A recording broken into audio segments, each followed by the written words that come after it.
15 Mayıs İspanya'da düzenlenen Uluslararası Boks Şampiyonası'nda Uygur Türk'ü birinci oldu.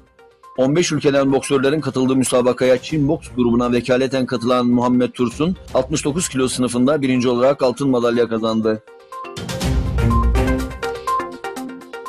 Çin Komünist Partisi ÇKP'nin Doğu Türkistan'da başlattığı asimilasyon politikası adı altındaki uygulaması, Uygurların evlerine zorunlu olarak Çinli bir memurun hatta bir çiftin yerleştirilmesi politikası devam ediyor.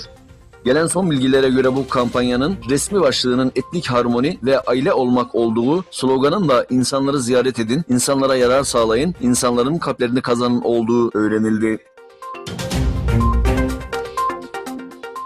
Doğu Türkistan'daki baskı ve tehditlerin yanı sıra sözde eğitim kamplarında hayatlarını sürdüren Uygur ve Kazak Türklerini zor bir Ramazan bekliyor. Zorunlu yaşam koşullarına rağmen ibadetlerini ister gözleriyle namaz kılarak yerine getirmeye çalışan, isterse susuz yemeksiz kalarak oruç tutmaya çalışan Uygur Türkleri, sağlıksız yemeklerin verildiği ve uykusuzlukla cezalandırıldığı hastanelerde, hapishanelerde hayatlarını idame ettiriyorlar.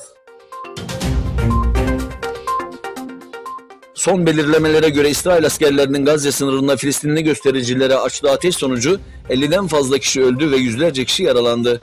Gerçek mermi kullanan İsrail askerleri bunun yanı sıra karadan ve havadan yoğun bir şekilde göz yaşartıcı gaz bombası kullanıyor. Cumhurbaşkanı Recep Tayyip Erdoğan, İngiltere Başbakanı Theresa May ile görüşmek üzere İngiltere'ye gitti. 3 günlük ziyarette iki ülke arasında gelişmekte olan ticari ilişkiler ve uluslararası gelişmelerin masaya yatırılması bekleniyor.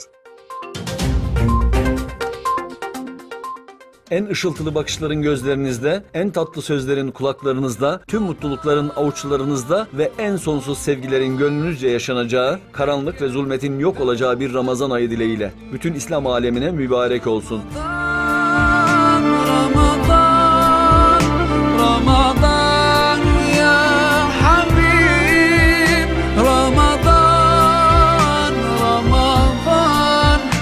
ليت